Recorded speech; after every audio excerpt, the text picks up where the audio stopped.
In fact, it was another mid-table side of similar ability to Hendon that Farnborough were up against next the following Saturday as they travelled to Hitchin town.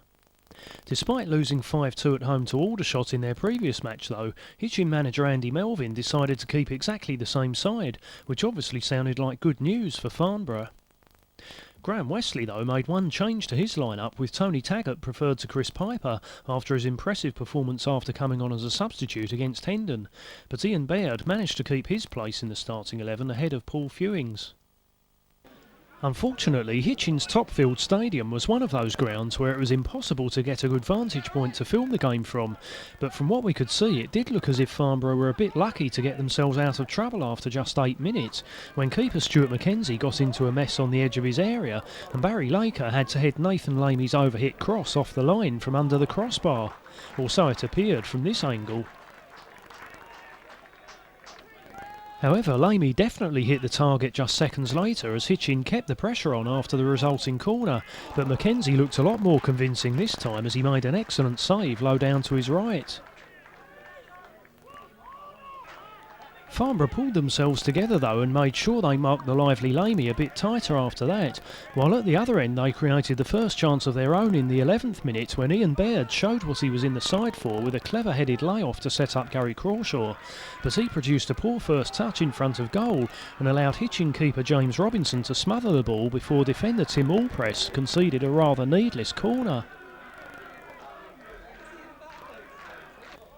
Farnborough didn't make anything of it though, although their travelling supporters were having a good laugh at Allpress, who went and hoofed the ball out of the ground in similar fashion on 3 other occasions during the course of the first half, which suggested Hitchin's defenders were still shell-shocked after conceding 5 against Aldershot.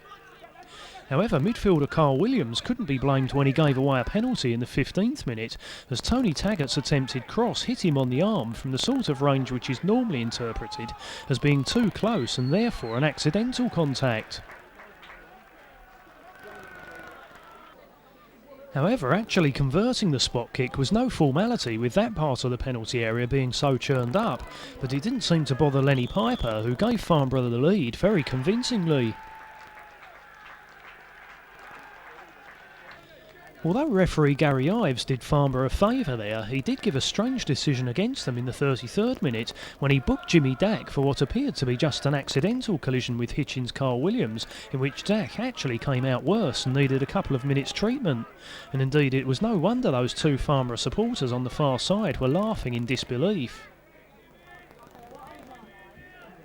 However, nobody from Farnborough was laughing 2 minutes later when the highly rated Cliff Accurane pounced on a slip by Barry Laker and rounded keeper McKenzie quite impressively to equalise for Hitchin with a good finish.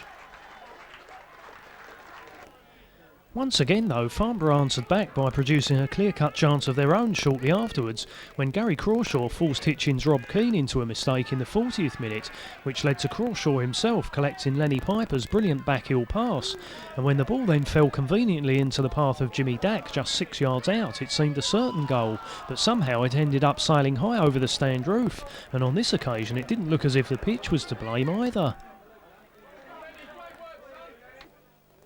That meant a 1-1 half-time scoreline, which was probably quite accurate in terms of the balance of play, but it was Farnborough who had the first good effort of the second half when Mickey Warner curled a free kick narrowly wide, with Hitchin keeper James Robinson appearing to be a bit overconfident.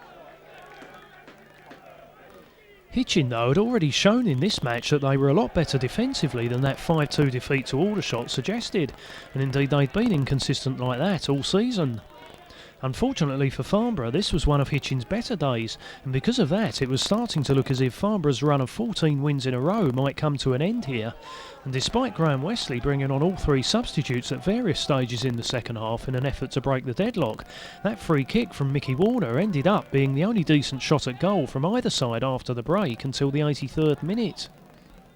However, that was when Jimmy Dack made up for his horrendous miss in the first half by regaining the lead with a tap-in from a similar sort of range after substitute Paul Fewings had hit the angle of post and crossbar following a convenient collision in the Hitchin defence.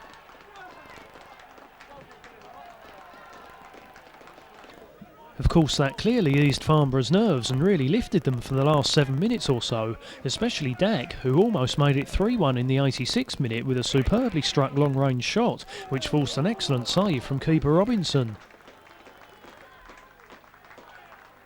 In fact, Scott Corbett then nearly got in on the act as well just 2 minutes later with a good header from Jimmy Dack's corner, but Hitchin midfielder Rob Keane stuck out a leg on the goal line to knock the ball away. Hitchin, though, had rarely threatened the Farnborough goal at all during the second half, and once Farnborough had gone 2-1 up, there was never a chance of Hitchin putting a stop to their long winning run. Indeed, it turned out to be a fairly comfortable win in the end, mainly thanks to Jimmy Dack's determination, and he was therefore rightly acclaimed by the visiting supporters as their hero for the day.